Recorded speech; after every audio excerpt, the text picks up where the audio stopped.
Hello, do you want to use your sourdough starter straight from the fridge?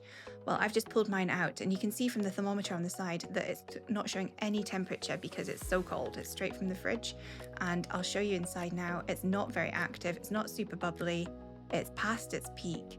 So I probably fed this starter about 5 days ago and I let it sit on the side until it reached peak, and then I popped it in the fridge, and I'm going to show you how I bake a delicious perfect loaf of sourdough with it straight from the fridge when it's not active. Yes, it is possible. So first of all, I'm putting in some water. I'm putting in about 340-ish mils of water. I usually aim for about 330 to 350, just depending, because I have not got time to mess about and faff about and be super accurate. So I think on this day there's about 340 mils of water. It's tepid, it's not hot, it's not cold. I don't let it sit on the side and breathe off all its fumes and whatever. I have not got time for that. I shove it straight in the bowl. This is my super quick, super easy method as a busy working mum of 3 tiny humans, not just, teenagers where you've got that little bit more time.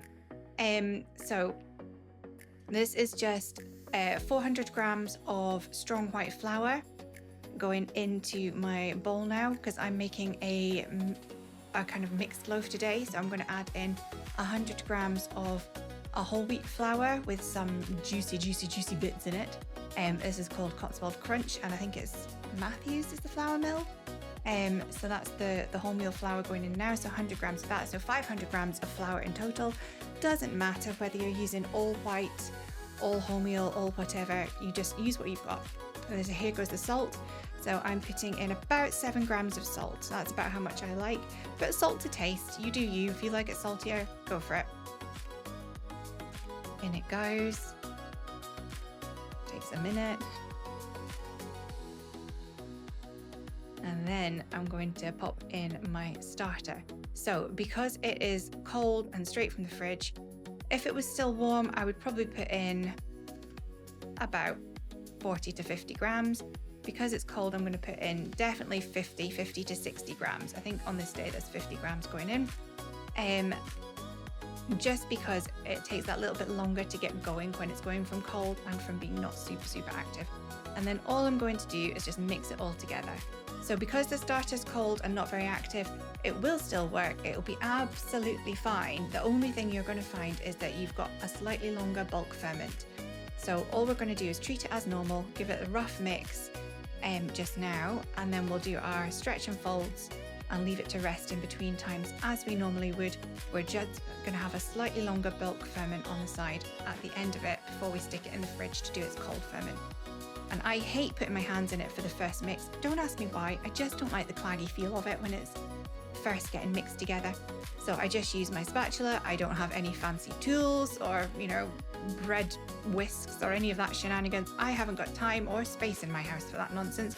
Everything in my house has to serve at least 2 functions to be kept. I'm not a minimalist by any stretch of the imagination, but we have got a limited amount of space, so I need things to be multi-purpose. So I just use my spatula. I've had it for about 20 years and it's still going strong.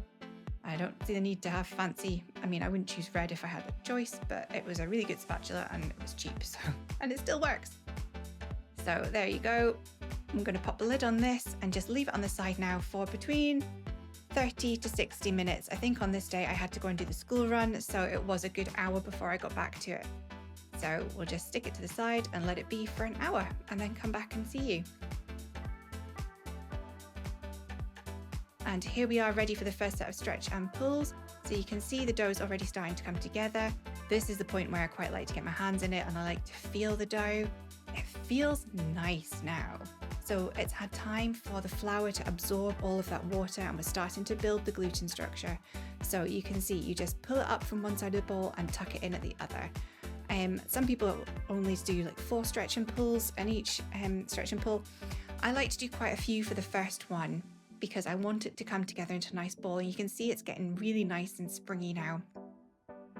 So we'll just keep pulling, stretch and pull, stretch and pull, stretch and pull.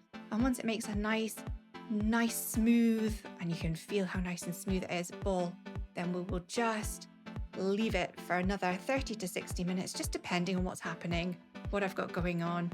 I think on this day I had one at school and the other two were at home. So I think I was running around trying to set up activities for them and keep them occupied. So I think it only got about half an hour at this point between stretch and pulls. There you go, you can see it all came together into a lovely ball. Still got lots of bits on my finger, it's still quite sticky at this point, but it will get less sticky as we go on.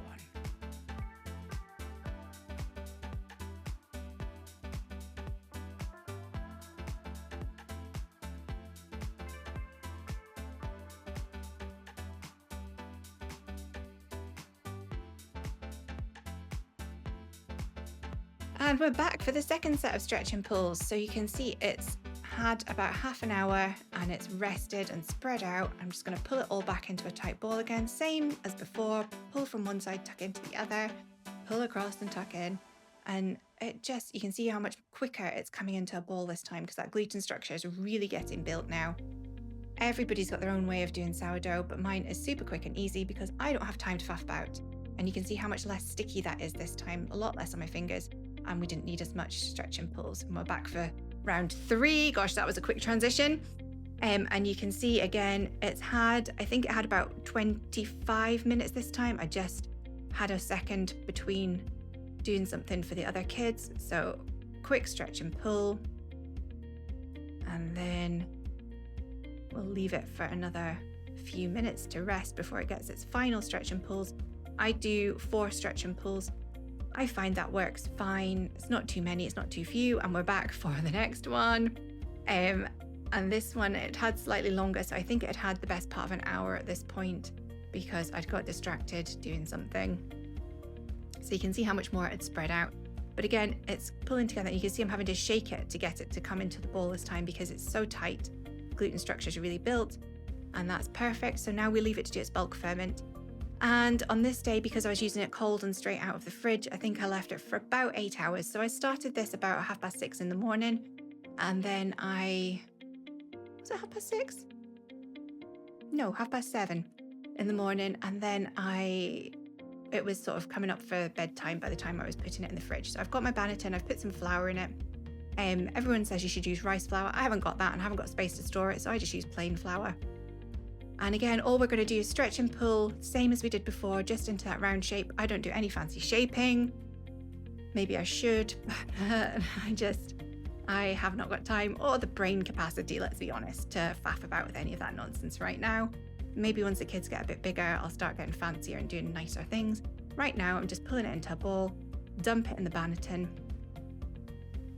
And there we go. We're going to stick it into a plastic bag. I don't have a fancy plastic bag. I've got a bin liner. It's clean. It's never been in the bin.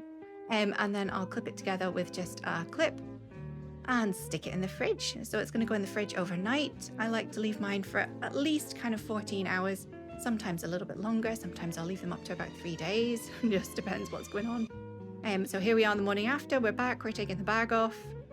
We're going to see what it looks like. And then we'll get it all scored and put in the oven. So you can see it's expanded in the fridge. So even though we put it into the fridge, it's still proving in the fridge. The yeast in there is still active. And then here is my tin and my baking parchment. I reuse my baking parchment because, waste not, want not.